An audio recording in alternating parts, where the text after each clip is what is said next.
अस्सलामुअलैकुम दोस्तों, आज हम बात करने जा रहे हैं बिहार की, जहां पर अख्तरुल ईमान साहब के चर्चे हो रहे हैं।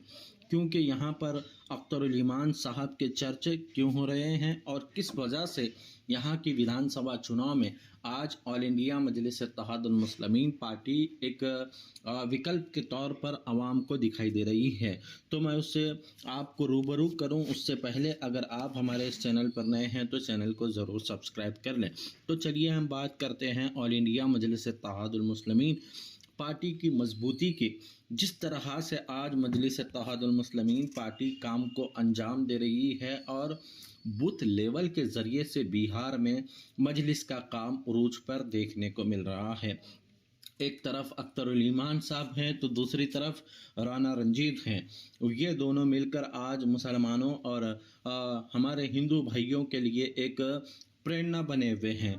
क्योंकि जिस तरह से मुसलमानों की पार्टी को नाम से मजलिस इत्तेहादुल मुस्लिमीन पार्टी को जोड़ा जाता था, अब यहाँ पर ये देखने को मिल रहा है कि हमारे हिंदू भाइयों का भी प्यार और उनका जो अधिकार है वो मजलिस इत्तेहादुल मुस्लिमीन पार्टी में देखने को मिल रहा है। और उतनी ही इज्जत से हिंदू भाई इस मरतबा के विधानसभा चुनाव में ऑल इंडिया मजलिस इत्तेहादुल मुस्लिमीन पार्टी को ज्वाइन करते हुए दिखाई दे रहे हैं। जैसे कि आप सभी ने देखा ही होगा कि 2020 के विधानसभा चुनाव में ऑल इंडिया मजलिस इत्तेहादुल मुस्लिमीन पार्टी ने यहाँ पर अपने 20 उम्मीदवारों को यहाँ पर उन्होंने उतारा था और उन 20 में से 5 विधायक मजलिस इत्तेहादुल मुस्लिमीन पार्टी के चुनकर आए थे।